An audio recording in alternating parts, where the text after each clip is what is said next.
Hi കൂട്ടുകാരെ, കൂടുതലും motivational വീഡിയോസുമായിട്ടാണ് ഞാൻ നിങ്ങളുടെ മുന്നിൽ പ്രത്യക്ഷപ്പെടാറുള്ളത്. പക്ഷേ ഇത്രയും മോട്ടിവേഷൻ പറയുന്ന ഒരാളിന് ജീവിതം ഫെഡപ്പായി മതിയായി എന്ന് തോന്നുമ്പോൾ എന്താ ചെയ്യുക? ആത്മഹത്യ ചെയ്യുമോ?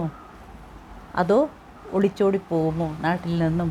സ്നേഹിക്കാൻ, യഥാർത്ഥമായിട്ടുള്ള സ്നേഹം കിട്ടാനായിട്ട് കാമുകന്മാരെ തേടിപ്പോകുമോ? എന്താ ചെയ്യുക? ഒന്നുമില്ല. ഒരു ജീവിതകാലം മുഴുവൻ ഒരു 15 ജന്മത്തെ പ്രയാസങ്ങൾ അനുഭവിച്ച് തീർത്ത ഒരു സ്ത്രീക്ക് അവരുടെ മനസ്സിൽ നിന്ന് സങ്കടം വെളിയിലേക്ക് വരുമ്പോഴാണ് ചിലപ്പോൾ അവർ പല രീതിയിലത് പ്രകടിപ്പിക്കും. ചിലർ തലമുടി വെട്ടിക്കളയും, ചിലർ നന്നായി ഒരുങ്ങും. എന്നെ സംബന്ധിച്ചിടത്തോളം ഞാൻ നന്നായിട്ട് ഒരുങ്ങുകയാണ് ചെയ്യുന്നത്. കൂടുതൽ ഹാപ്പിയായിട്ട് ഞാൻ വരും. എനിക്ക് മതിയായി, ജീവിതം മതിയായി എന്ന് തോന്നുന്ന ഒരു നിമിഷം ഇനി ഉണ്ടാവാം. അപ്പോൾ ഞാനൊരു യാത്രയ്ക്കിറങ്ങും. പക്ഷേ ഈ നിമിഷം എന്തോ എനിക്ക് ആകെ ഫെഡപ്പായതുപോലെ തോന്നുന്നു.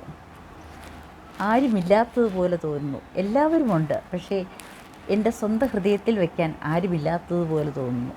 അങ്ങനെയാവുമ്പോൾ എന്താ ചെയ്യുക?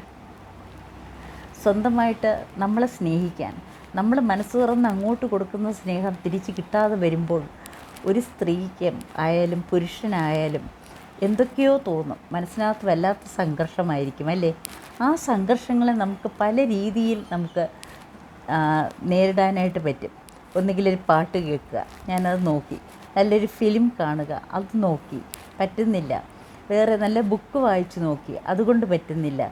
ദൈവികമായ കീർത്തനങ്ങൾ പാടി നോക്കി, പറ്റുന്നില്ല.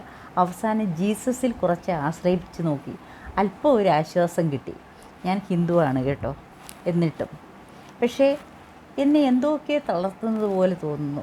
എവിടുന്നോ ഒക്കെ എനിക്ക് കിട്ടാത്ത ഒരു പ്രണയം എവിടെയോ എന്നെ തേടി നിൽക്കുന്നതായിട്ട് എനിക്ക് തോന്നുന്നുണ്ട്.